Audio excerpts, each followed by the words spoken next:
everybody. Okay, welcome back. So I wanted to do a video this week about how there have been certain lessons, certain like money lessons that have literally saved my butt. And this has been like good advice, a lot of it from my dad, but also stuff that I've read online or that has helped me in some way actually make really, really sensible decisions about money and that have really set up my life to be a lot more comfortable. But maybe some of you know this, but I started this YouTube channel because I really wanted to provide the kind of like really sensible big sisterly advice that I give my younger cousin all the time. So a lot of this channel is really like created for like stuff that I think she would find interesting and that she would love. And like kind of like the big sister energy, the big like advice that I wish I had gotten, a lot of which I got actually from older like sister figures, but also people like my dad and that kind of like have taken me through life. And I just wanted to share some of that stuff with you guys. So one of the big ones for me is the money lessons that have saved my butt. The money lessons, the money lessons that have saved my butt. And I say this because everyone kind of has to deal with money at some point or the other. It is something that is a part of life.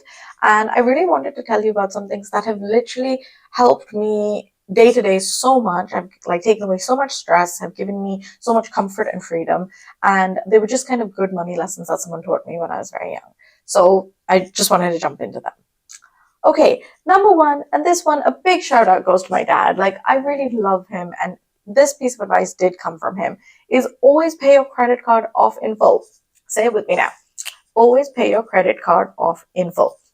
Now, paying a credit card off is like, now, there are going to be times in your life where you need to use a credit card, and that is just, that's just normal. You're going to have to use a credit card.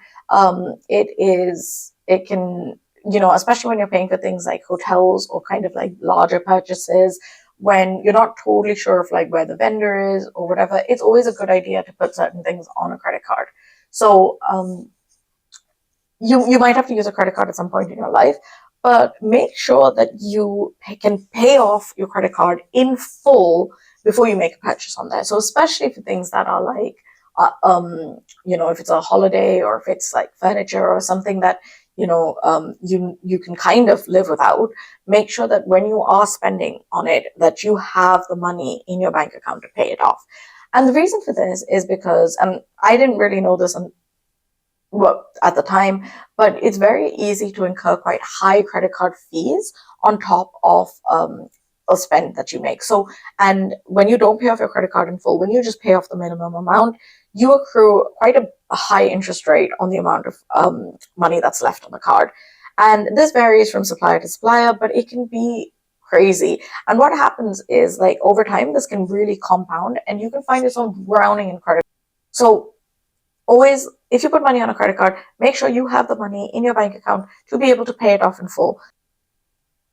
Again, I'm going to put it out there. I'm not a financial advisor, but this is advice that has really, really helped me. It means that then I don't take on credit card debt. And when I have had to spend on a credit card, I always pay it off in full. And that has made my life a lot better. Okay, number two is saving money. So this sort of depends on your personal circumstances, but if you are making enough money that you can put some money aside, always put a small amount aside. And that can be really, really tiny. When I first started working, I think I used to put away £5 a month. It was a very small amount. It was all I could really afford to like keep aside. But having a little bit of extra money that you can put aside and like save for a rainy day has changed my life. And as I earned more, as I got older, I was able to put a little bit more into it. And having that money in savings is something that gives you so many options. So if it means you can leave like a toxic situation, you can leave a bad employer, you could leave a bad relationship, you could leave a bad housing situation, if you just had a small amount of cushion from savings to get you through. So it's something that I don't underestimate the importance of, but savings are so important for letting you be able to like have choices in the way that you live your life. So as early as you possibly can, start putting a small amount of money aside. And even if you're like, oh, I don't make enough money, it's fine. Just whatever little that you can put away, always put some money away in savings early on. Future you will thank you for it. Okay, and Number three is an envelope system. So, a fun story here, a break for this. My grandfather's grandfather was uneducated. He didn't know how to read or write, and he had to manage a household with money. And what he did is he had this box that had divided sections in it, and he would separate the money out and put enough into each compartment so that when the time came at the end of the month to pay bills or to pay different people, he had that money ready and already like sorted out. And that is somebody who really couldn't read or write many years ago. And I think that's such an happy story because it reminds me of how anyone can be financially literate or can take care of their finances um, despite whatever like barriers they might face. And so the envelope system is something I read about years ago, and it honestly changed my life. But essentially, if you are salaried or you're making a regular income, make sure that the money that comes into you is separated out. So first, take away some money from savings, like we just talked about, and that can be very, very little. And then with the remaining money, break up what you need to pay for rent, for utilities, for bills, and then give yourself a small personal allowance. If you can like create an envelope system where as soon as your salary comes in, everything is kind of already divided out, it will make your life so much easier, and it stops you from overspending because you then know exactly how much you can spend on personal things. And so I still do it today, and it's something that has served me so well because when you allocate the money that needs to go everywhere every month, it's just such a relief. You can just relax and be like, oh, the money that I have is the money that I can spend this month. It really gives me a good like financial picture of where my finances are, and it gives me an overview of what to do every month. It also really makes it very clear to me what I can and cannot afford, and it makes me feel really in control and empowered with my finances. So it's something that has literally changed my life. I highly encourage you to do this. If you have not tried it, try the envelope system and try separating out money and seeing how that affects your day-to-day living. Okay, and number four is living within my means. And oh gosh, if I were to begin to tell you how much it has freed up my mind and my headspace to just be able to live within my means. So this has been spoken about like no end on social media and on like celebrity culture and looking at magazines and stuff. It is not uncommon to look at things that people have, especially like celebrities, and think that you need to have more or buy more or want more to wear something cooler, to go on a more expensive holiday, to live like a fantastic life. And that is common. That's kind of how the world functions at the moment, how the media functions at the moment. It is what it is. But actually, giving myself a budget and letting myself live within that has been one of the most empowering things that I could have done for myself. So, in the pandemic, for example, when I have had a regular monthly salary, a small amount goes towards rent, utilities, bills, food, things that I need to sort out every month, and then some goes into savings. And then what I do is I give myself a small allowance, and that allowance is money that I can use kind of as like my personal spending money. I can use it to grab coffees, I can use it to buy some nice clothes, I can use it to go out for dinner or lunch. And sometimes I also spend it on like things like if I need to get an Uber or if I need to get train tickets and visit someone, or even like small personal holidays. So living within my means, and what I mean by this is that having a personal allowance that I can live off has really transformed my life.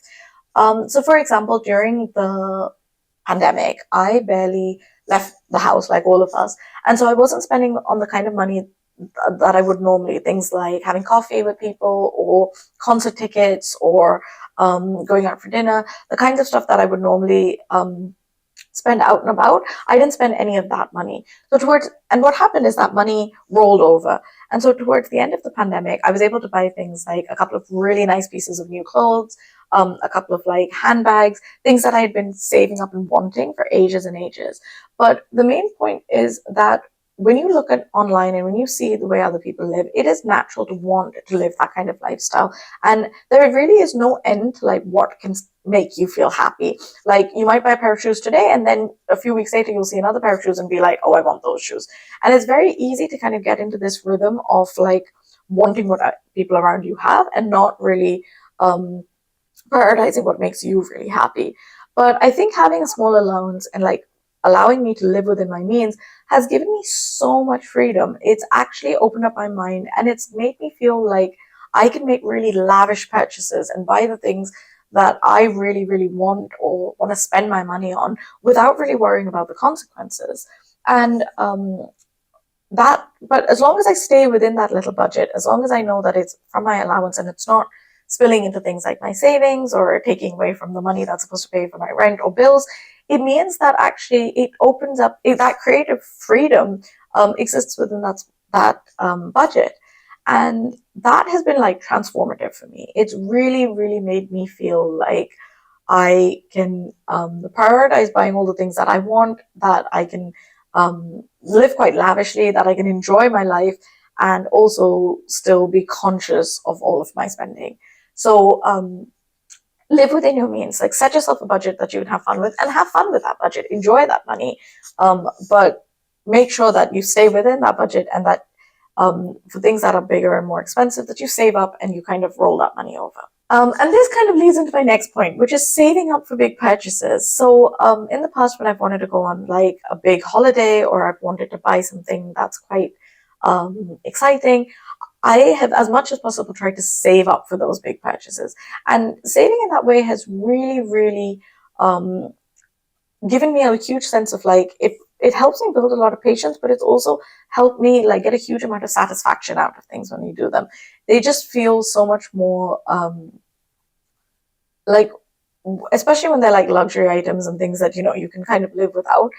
Being able to save up and then go and buy something makes it like a real treat. It gives you like a goal, it gives you something to save up for, it gives you some sort of like direction to enjoy your money. So even when I'm like working really hard, it makes me feel very happy to then be like, oh, well, actually, this is money that I'm going to save up and buy something that is really important to me.